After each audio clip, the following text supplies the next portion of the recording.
Hello friends, हम लोग differential equation का ये सेकेंड लेक्चर कर रहे हैं।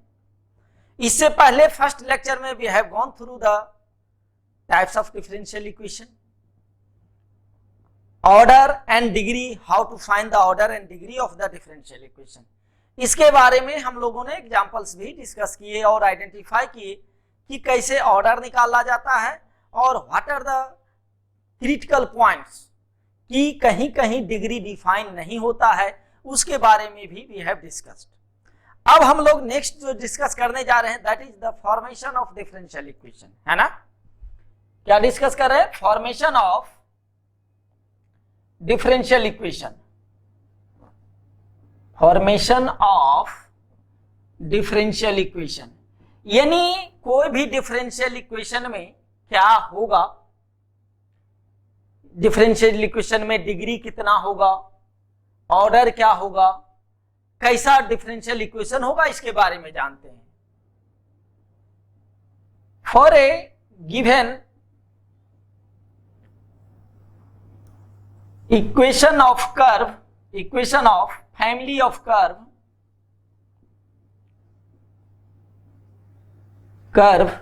we have the differential equation as पहला the order of the differential equation is exactly same as the number of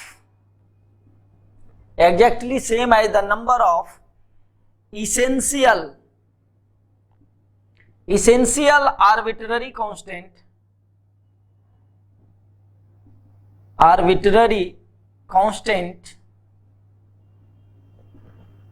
present in the equation of curve। हमने एक लिखा इसेंशियल आर्बिट्रेरी कांस्टेंट, है ना, वो हम बाद में डिस्कस करेंगे कि इसेंशियल का मतलब क्या है। तो कोई भी फैमिली ऑफ कर्व में नंबर ऑफ कांस्टेंट होगा, जैसे for example y square equal to 4ax, तो यहां आर्बिट्रेरी कांस्टेंट क्या है? a। तो कितने कांस्टेंट हैं? Only one, that is a। तो एक ही आर्बिट्रेरी कांस्टेंट है, तो इसका मतलब क्या हुआ कि हमारा डिफरेंशियल इक्वेशन होगा, उसका ऑर्डर 1 होगा, है ना। जैसे y equal to mx plus c, equation of a straight line, है ना। y equal to mx plus c, तो कितने आर्बिट्रेरी कांस्टेंट हैं? 2, m भी है और c भी है। तो इस केस में हमारा जो डिफरेंशियल इक्वेशन फ्रेम करेंगे, फॉर्मेशन होगा, वो 2 ऑर्डर का होगा, क्योंकि 2 आर्बिट्रेरी कांस्टेंट है, वो है m और c। तो हमको मेरा जो डिफरेंशियल इक्वेशन फॉर्म होगा वो 2 डिग्री का होगा। कैसे फॉर्म करेंगे वो हम डिस्कस करेंगे। First of all let me tell you about the differential equation जो फॉर्म होगा, जो कोई कर्व का डिफरेंशियल इक्वेशन फ्रेम करेंगे, उसका order number of arbitrary constant के बराबर होगा। यानी डिफरेंशियल इक्वेशन को, ये कर्व इक्वेशन ऑफ कर्व को उतना times we have to differentiate, तब तो ऑर्डर आएगा उतना। अगर mx प्लस c है y इक्वल टू, तो y को, इस इक्वेशन को, y को हमको कितने बार डिफरेंशिएट करना पड़ेगा, ताकि हमको d2y/dx स्क्वायर चाहिए। क्यों? क्योंकि 2 आर्बिट्रेरी कांस्टेंट है m और c, तो हमको 2 बार डिफरेंशिएशन करना ही पड़ेगा। सेकेंड थिंग कि जो भी मेरा डिफरेंशियल इक्वेशन फॉर्म होगा वो उसमें आर्बिट्रेरी कांस्टेंट प्रेजेंट नहीं होना चाहिए। यानी हम लिखेंगे the differential equation does not have any arbitrary constant.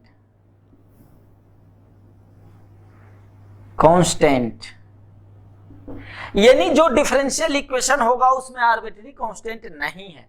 इसका मतलब है कि हमारा एक इक्वेशन दिया हुआ है, डिफरेंशिएशन करके आएगा, उस सब से एलिमिनेट करना होगा डिफरेंशियल इक्वेशन को, और हमको dy by D x d2y by D x square dy by D x y और x के ही टर्म में इक्वेशन आना चाहिए, है ना।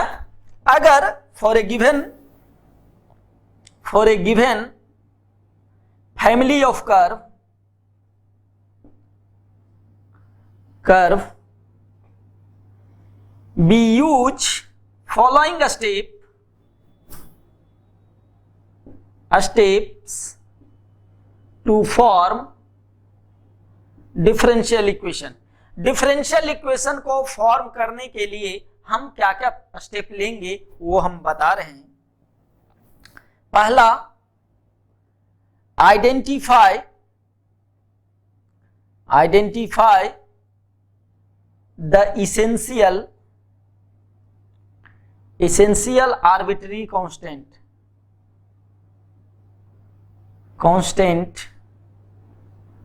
in the equation of curve।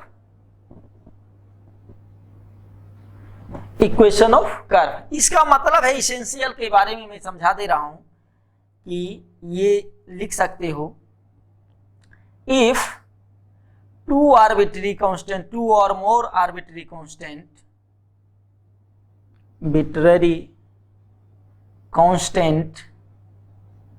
are present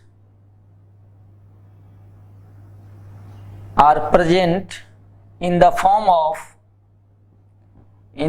of addition,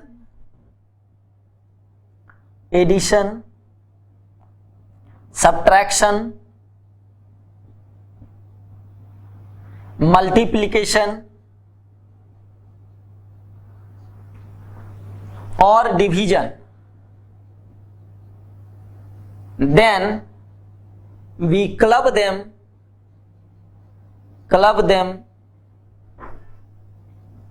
to form one new arbitrary constant,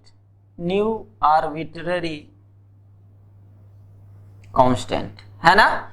कि अगर जैसे for example y equal to ये रहे mx plus c1 plus c2, तो यहां दिख रहा है दो अलग अलग आर्बिट्री कांस्टेंट, एक m है, एक ये है, एक ये है।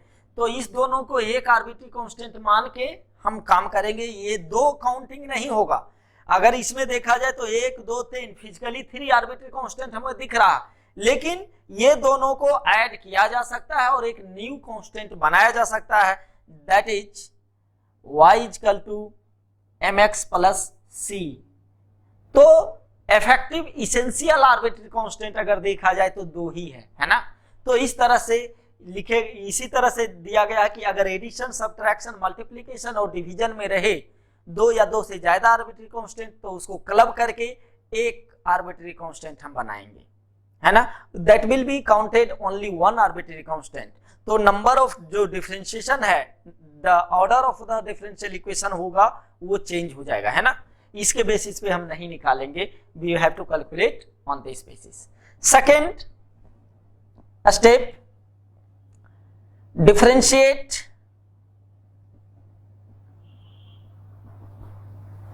as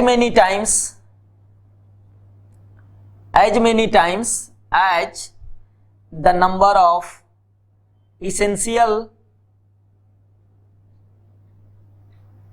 arbitrary constant. तो उतना टाइम्स हम डिफरेंशिएट करेंगे। Next, eliminate the arbitrary constant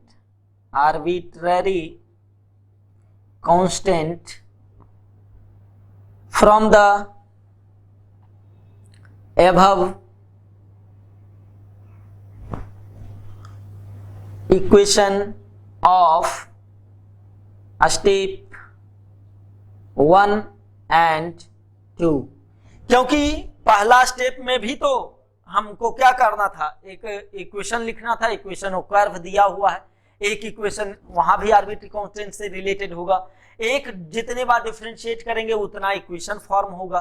तो ये सारी इक्वेशन से हम आर्बिट्ररी कांस्टेंट को एलिमिनेट कर लेंगे और जो लास्ट में नंबर ऑफ टाइम्स, जैसे 3 टाइम्स डिफरेंशिएट किए तो 3 बार जो डिफरेंशिएशन वाला इक्वेशन आएगा वो मेरा होगा differential equation of that particular curve, है ना। इस पे एग्जांपल करते हैं तो आइडिया लग जाएगा कि कैसे और क्या क्या होना चाहिए। तो इस तरह से हम फॉर्मेशन ऑफ डिफरेंशियल इक्वेशन करेंगे। Let us see some of the examples and then we will discuss कि कैसे ये फ्रेम हो रहा है और कैसे हो रहा है। देखते हैं कुछ क्वेश्चंस को कि डिफरेंशियल इक्वेशन को कैसे फ्रेम करते हैं, फॉर्मेशन कैसे करते हैं। पहला है form a differential equation of family of straight line passing through origin. Coordinate geometry का फंडामेंटल मुझे पता होना चाहिए, तब हम आराम से इसको हैंडल आसानी तरीके से कर सकते हैं। देखो नीचे कर रहे हैं सॉल्यूशन पहला का। Family of straight line passing through origin कैसा इक्वेशन होता है जी, y = mx, यही होता है ना। Straight line passing through origin, straight line passing through origin, यही होता है। अच्छा, अब हमको क्या करना है, डिफरेंशिएट करना है। एक ही आर्बिट्री कांस्टेंट है m, तो एक बार होगा, तो ये क्या हो जाएगा dy/dx = m। m को हटाना है, m को एलिमिनेट करना है हमारा डिफरेंशियल इक्वेशन, तो ये आ गया। जितना टाइम्स हमको डिफरेंशिएट करना था मुझे मिल गया। अब लेकिन इसमें आर्बिट्री कांस्टेंट है, अगर नहीं होता, आर्बिट्री कांस्टेंट नहीं होता तो मेरा यही इक्वेशन आ जाता, लेकिन आर्बिट्री कांस्टेंट है तो हमको क्या करना है, इसको इस यहां से हम लिख सकते हैं m = y/x। m के जगह ये लिख देंगे, यानी मेरा इक्वेशन क्या हो जाएगा dy/dx = y/x। This is the required equation of the equation of differential equation. This is the required equation of differential equation. ठीक है, सेकंड देखते हैं। फैमिली ऑफ सर्कल है touching x axis at the origin. देखो कैसा होता है, x axis origin को टच कर रहा है, ओरिजिन पे टच कर रहा है ना, touching x axis at the origin. तो ऐसा सर्किल हो सकता है या ऐसा हो सकता है। अगर सर्किल का वीडियो देखोगे तो वहां पे the same thing has been discuss कि एक्स एक्सिस को अगर टच कर रहा है कोई भी सर्किल तो सर्किल का जनरल इक्वेशन क्या होगा, या फिजिकली कैसे देखेंगे कि क्या पॉसिबिलिटीज है। देखो यही होगा, सेंटर समहाउ यहां होगा, कोई भी पॉइंट मान लो 0, b, रेडियस भी यही होगा जो कि b के बराबर होगा ना। तो अगर सेंटर या इधर निगेटिव हो जाएगा, कांस्टेंट तो एक ही होगा ना।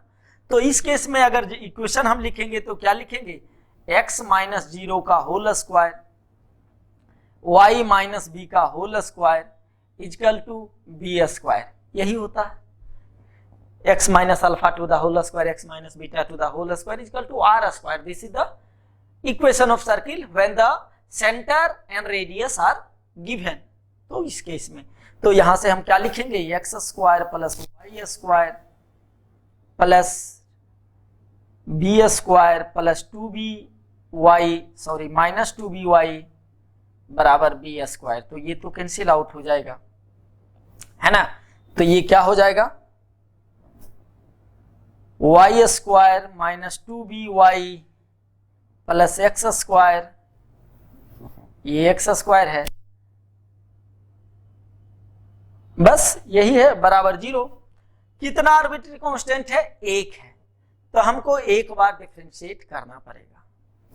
तो डिफरेंशिएट करेंगे तो ये क्या हो जाएगा, 2y dy/dx - 2b dy/dx + 2x = 0।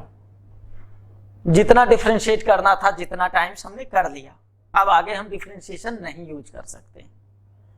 Next what we will have, b को एलिमिनेट करना है ना।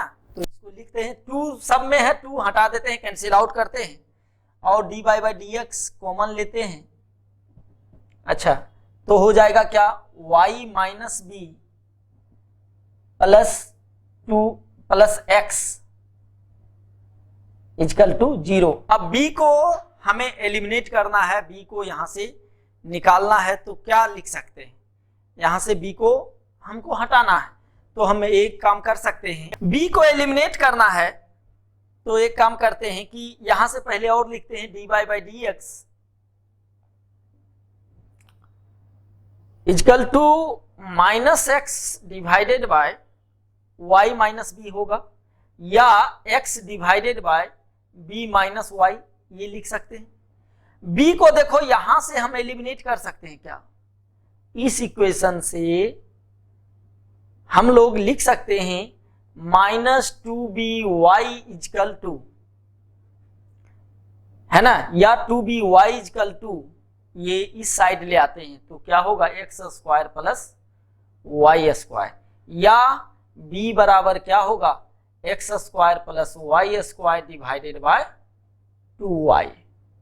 तो b को यहां एलिमिनेट करना होगा, हमको रखना होगा b के जगह, तो dy by D x equal to हम लिख सकते हैं x डिवाइडेड बाय b के जगह x square plus y square divided by 2y minus y, तो ये -2y और 2y ऊपर चला जाएगा तो होगा 2xy divided by x square minus y square. This is the equation, required equation, dy by D x equal to 2xy divided by x square minus y square. तो idea लग गया, we have to eliminate constant, क्योंकि arbitrary constant आ गया था इसमें, हमें इसे एलिमिनेट करना था, तो इस इक्वेशन को यूज करके हम भी वहां से सब्स्टिट्यूट कर देंगे। नेक्स्ट क्वेश्चन देखते हैं। नेक्स्ट क्वेश्चन है form the differential equation of the curve y equal to 4 sin 3x। तो इसमें हमको डिफरेंशियल इक्वेशन फॉर्म करना है, और इसमें देखा जाए तो आर्बिट्री कांस्टेंट नहीं है, तो अगर हम फॉर्म करेंगे तो third dy by D x क्या लिख सकते हैं, 4 इंटू 3 cos 3x, है ना, ये लिखा जा सकता है, यानी 12 cos 3x। एक काम और किया जा सकता है कि एक बार और डिफरेंशिएट करेंगे तो ये sin 3x और इसको सब्स्टिट्यूट करके इस फॉर्म में ले आएंगे, तो लिखें d2y by D x square, double differentiation करते हैं। इसमें कहोगे सर डबल डिफरेंशिएशन क्यों करें, तो अगर नहीं करोगे तो dy बाई डी एक्स यहां cos 3x के जगह अगर सब्स्टिट्यूट करोगे तो y में लिख सकते हो, है ना। जैसे हम ये करें कि लेट अस सी, इसको sin 3x को हम क्या लिखेंगे y बाई 4, तो cos 3x बराबर क्या सब्स्टिट्यूट कर सकते हैं, रूट अंडर 1 माइनस इसका स्क्वायर, यानी y स्क्वायर बाय 4, ये किया जा सकता है, यानी क्या हो जाएगा 4 माइनस वाई स्क्वायर का रूट अंडर डिवाइडेड बाय 2। तो इसके जगह ये सब्स्टिट्यूट करेंगे तो आ जाएगा उस फॉर्म में, तो इस फॉर्म में भी लिख सकते हैं। अदरवाइज डबल डिफरेंशिएशन करते हैं तो हमारा ऑटोमेटिक फ्रेम होके आ जाएगा, जैसे 12 इंटू 3 36 साइन 3x, ये माइनस होगा क्योंकि कॉस का डिफरेंशिएशन माइनस होगा। तो अब ये साइन 3x को हम यहां से सब्स्टिट्यूट कर सकते हैं, दैट इज y बाई 4, है ना। तो d square y by D x square equal to -36 into y by 4, तो ये कट जाएगा 9, तो हम लिख सकते हैं d2y by d x square plus 9y equal to 0 is the required differential equation, है ना। अगर इस फॉर्म में भी ऑप्शन रहे तो हम लोग फ्रेम तो कर ही सकते थे, है ना। क्या लिखते, dy by D x equal to 12 cos 3x के जगह ये रखेंगे 4 minus y square, sorry y square by 16 ना, 16, तो ये 16 हो जाएगा तो यहां 16 माइनस वाई स्क्वायर बाय 4 हो जाएगा, है ना। तो ये कैंसिल आउट होगा, तो d y by D x equal to 3√16 minus y square. तो इस टाइप में होगा, है ना। अदरवाइज हमको इस फॉर्म में रहेगा तो इस फॉर्म में हम लिख सकते हैं, ठीक ना। और ये ज्यादा अच्छा है, इस तरीका से ज्यादा प्रोसीड करने में ज्यादा सही रहेगा, क्योंकि जब भी एनसीईआरटी बुक में इसी टाइप से है कि एक कर्व दिया हुआ, उसका डिफरेंशियल इक्वेशन कौन सा है मैच करना है या क्या होगा डिफरेंशियल इक्वेशन, तो हम जज कर लेंगे कि क्या होगा कैसे होगा। नेक्स्ट क्वेश्चन देखते हैं, form the differential equation family of curve x square plus y equal to a square. तो ये तो आसान है, एक ही कांस्टेंट है, तो क्या हो जाएगा 2x डिफरेंशिएट करते हैं plus 2y dy by D x equal to 0, क्योंकि कांस्टेंट का डिफरेंशिएशन 0, तो यही खत्म हो गया, यानी x plus y d by D x equal to 0। इसमें कोई ऑर्बिट कांस्टेंट है ही नहीं, तो जो आ गया वो मेरा रिजल्ट हो जाएगा, है ना। क्योंकि एक बार डिफरेंशिएट करना था, एक ही डिफरेंशिएशन ए ऑर्बिट कांस्टेंट एक ही है, तो एक बार डिफरेंशिएट किए, और डिफरेंशिएशन के इस इक्वेशन में अगर कोई आर्बिट्री कांस्टेंट नहीं आता है तो जो है वही इक्वेशन हो जाएगा, है ना। अगर आता है तो हमको एलिमिनेट करना होगा। क्वेश्चन नंबर 5 दिया हुआ, यहां देखो ए ही है, ए है सिर्फ, यहां भी ए है, तो दूसरा तो कांस्टेंट है नहीं, तो एक ही बार डिफरेंशिएट करेंगे, यानी 2y d by by D x equal to 4a, और x का डिफरेंशिएशन यही होगा, सिर्फ 4a ही होगा। a को हमें एलिमिनेट करना है ना, a को सब्स्टिट्यूट करना है, a नहीं रहना चाहिए, 2 को कैंसिल आउट करते हैं, है ना। तो a को कैसे एलिमिनेट करोगे, यहां से इस दोनों इक्वेशन में हमको a को एलिमिनेट करना है, या यहां a को एलिमिनेट करें, तो एक काम करते हैं, यहां से हम 4a के जगह तो ये लिखेंगे, और a के जगह हो जाएगा 2y d by D x by 4, यानी y d by D x by 2 a के जगह।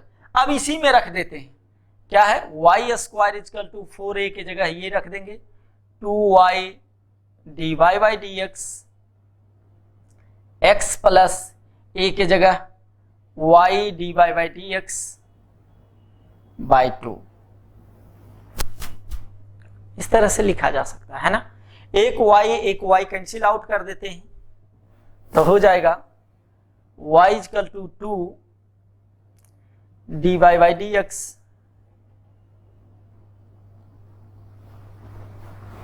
2 डी बाई डी एक्स, और ये ब्रैकेट में 2x plus y d by D x by 2, ठीक है ना। तो ऑप्शन जिस फॉर्म में रहेगा उस फॉर्म में, अदरवाइज इस तरह से भी हम लोग आराम से लिख सकते हैं कि इस तरह से होगा, लिखा जा सकता है, या डी बाई डी एक्स को कॉमन नहीं आएगा, इस तरह से ही हम लोग लिख सकते हैं, और डी बाई डी एक्स के फॉर्म में लिखा जा सकता है ना। अगर लिखेंगे तो इसको साइड करके स्क्वायर करके आराम से किया जा सकता है। नेक्स्ट क्वेश्चन देखते हैं, ठीक है। या अगर कुछ करना चाहते हो तो ठीक है, 2 कैंसिल आउट हो जाएगा, तो लिख सकते हैं y, इसको इस साइड ले आओ, या d by D x into 2x plus y d by D x का होल स्क्वायर, है ना। तो यहां से हम लिख सकते हैं इसको उस साइड लेके y 1 minus D by D x का whole square equal to 2x D by D X. तो ये डिपेंड करता है कि हमारा ऑप्शन जो है दिया हुआ वो किस फॉर्म में है ना। जिस फॉर्म में होगा, अगर और सिंप्लीफिकेशन की जरूरत होगी तो we will simplify, and we will write in the same form as given in the options. तो उसके अकॉर्डिंग आंसर हम लोग कर सकते हैं। तो हम लोगों ने देखा कि डिफरेंशियल इक्वेशन का डिफरेंशियल इक्वेशन कैसे फॉर्म करते हैं। अगर कोई कर्व दिया हुआ है, इससे पहले इसको जानकारी डिफरेंशियल इक्वेशन फॉर्म करने से पहले थोड़ा सा कोऑर्डिनेट ज्योमेट्री के थ्रू जाना होगा कि हर एक का इक्वेशन कैसे होता है। सर्किल में ओरिजिन से पास कर रहा है तो क्या होगा, अगर एलिप्स है तो यहाँ पे वर्टेक्स है तो क्या होगा, अकॉर्डिंग जो भी कोऑर्डिनेट ज्योमेट्री का है जनरल आपको पता होना चाहिए। देन क्योंकि जब कर्व का इक्वेशन लिखोगे then you will write the equation of differential equation, है ना। जब कर्व का ही इक्वेशन नहीं पता, कर्व नहीं दिया रहे, इक्वेशन लैंग्वेज में दिया रहे तो उसको फ्रेम करना पड़ेगा ना। ठीक है, आगे बढ़ते हैं, देखते हैं नेक्स्ट टॉपिक। नेक्स्ट हम लोग डिस्कस कर रहे हैं जनरल डिफरेंशियल इक्वेशन हम लोग फॉर्मेशन कर लिए। Now the solution of the differential equation, है ना। Solution of differential equation it is basically finding the dependent variable. Dependent variable क्या था, y, है ना। y निकालना है। Finding the dependent variable from differential equation is called solving और integrating it. क्योंकि डिफरेंशियल इक्वेशन में dy बाई dx में दिया रहेगा, तो अगर y में लाना है तो we have to integrate it, है ना। या ये हम कहें कि the solution of differential equation is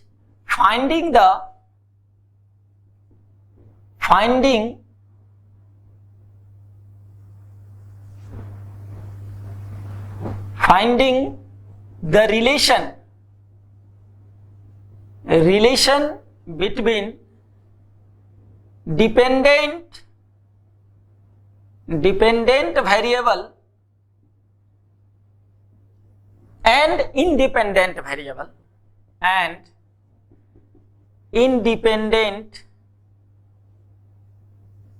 variable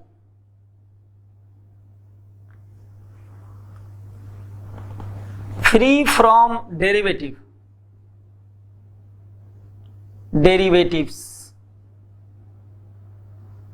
यानी dy बाई dx का टर्म नहीं होना चाहिए। That is why I have written free from derivatives. dy by dx का टर्म सॉल्यूशन में नहीं होना चाहिए। Relation between dependent variable and independent variable free from derivative such that it satisfy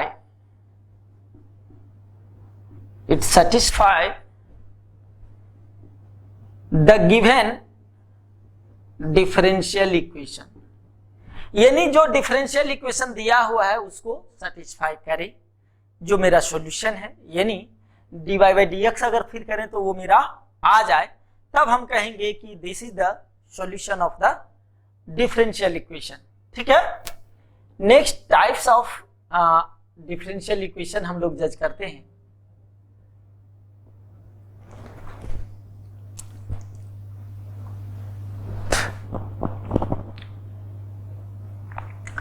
types of differential equation, पहला है general differential equation, या इसको ये भी कहते हैं complete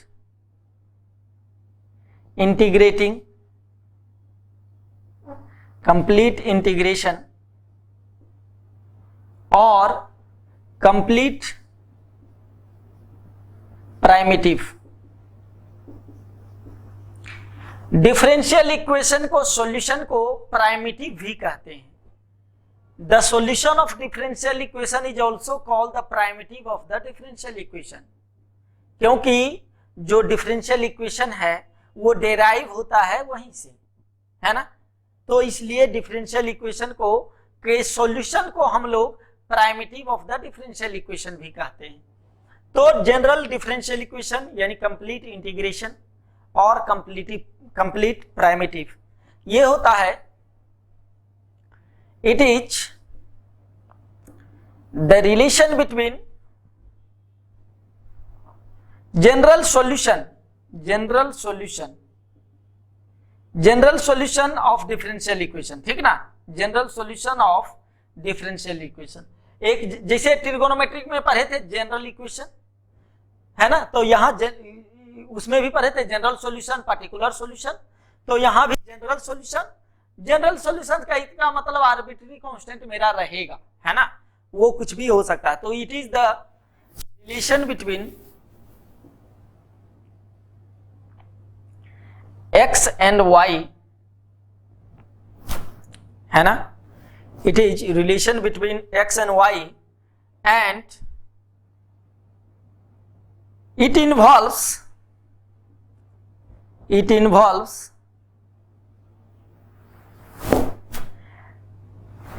the same number of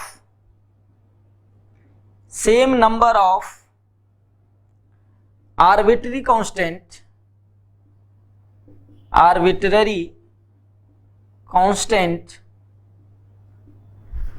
the order of the differential equation, as the order of the differential equation।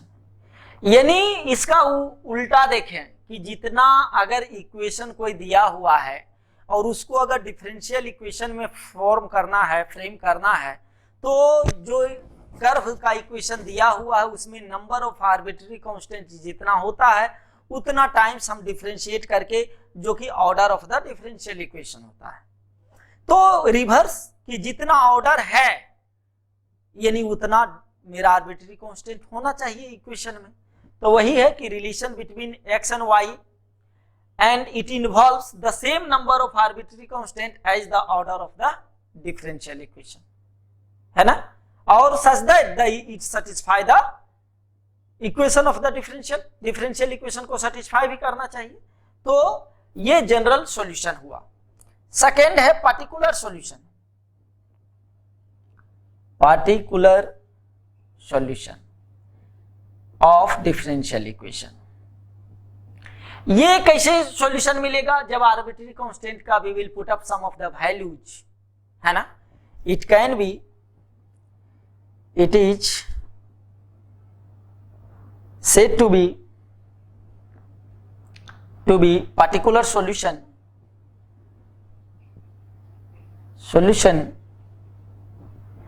if the value of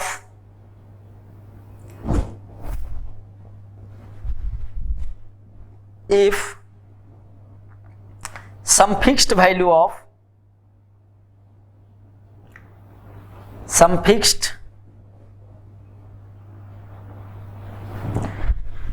value of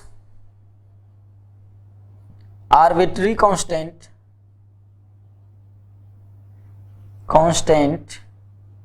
is given। जैसे definite integration में नहीं होता है कि लिमिट का वैल्यू रख दिए तो कांस्टेंट नहीं रहता है, तो वो पार्टिकुलर हो गया, है ना। तो सेम एज जो भी आर्बिट्री कांस्टेंट है उसमें कुछ वैल्यू दे दे कि सेटिस्फाई करे, तो उस अनुसार से हम आर्बिट्री कांस्टेंट अगर ना रहे, यानी ये कह सकते हैं कि particular solution does not contain any arbitrary constant, है ना। ये हम लिख सकते हैं कि पर्टिकुलर सॉल्यूशन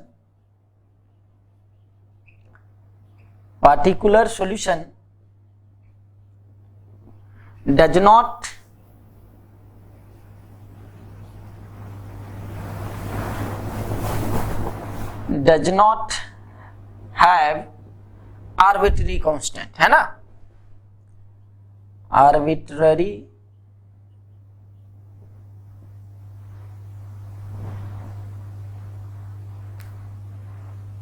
कांस्टेंट, ठीक है। तो पर्टिकुलर सॉल्यूशन में आर्बिट्री कांस्टेंट नहीं होता, जो कि ट्रिगो में भी आप लोग देख चुके हैं, है ना।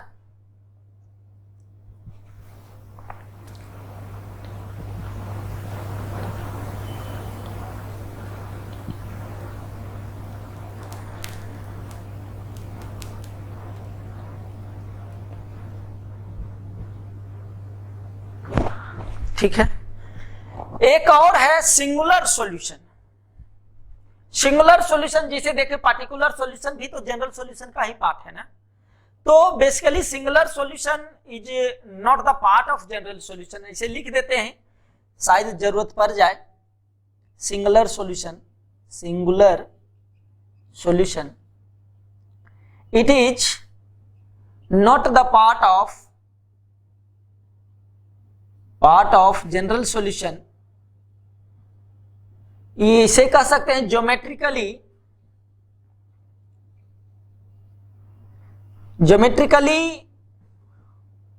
General solution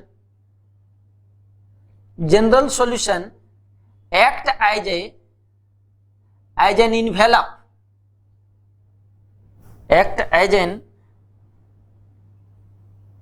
envelope to the singular solution। Singular solution हम लोग इस पे डिस्कस करेंगे लास्ट में, we will have some examples. पता नहीं सिलेबस में है सिंगुलर सॉल्यूशन या नहीं है, तो जनरली इस दोनों पे फोकस रखेंगे। सिंगुलर सॉल्यूशन क्या कह रहा है, it is not the part of general solution, but अगर ज्योमेट्रिकली देखें तो it will act, general solution will act as an envelope of singular solution. ठीक है, तो इसके बारे में हम लोग को आइडिया लग गया कि क्या और कैसे होना है ना। डिफरेंशियल इक्वेशन का सॉल्यूशन क्या होता है, डिफरेंशियल इक्वेशन का फ्रेमिंग कैसे होता है, कैसे फ्रेम करते हैं, उसका सॉल्यूशन कैसे निकालते हैं, ये सब चीजों के बारे में हम लोगों ने डिस्कस किया है ना। अब कुछ क्वेश्चंस करते हैं। सॉल्यूशन में भी लिमिटेशन है, इसमें भी बहुत सारे पार्ट्स हैं कि किस टाइप का डिफरेंशियल इक्वेशन होगा तो उसका सॉल्यूशन किस टाइप से होगा, किस टाइप से ऑर्डर क्या होगा तो सॉल्यूशन क्या होगा। We will discuss later on. इस लेक्चर में यहीं तक रखते हैं, मिलते हैं हम फिर नेक्स्ट लेक्चर में। Different types of solution of the differential equation, अलग अलग टाइप से, अलग अलग टाइप का डिफरेंशियल इक्वेशन है, उसका सॉल्यूशन किस किस मेथड से करते हैं उसके बारे में हम लोग नेक्स्ट लेक्चर में डिस्कस करेंगे। Thank you, have a nice day, enjoy the day.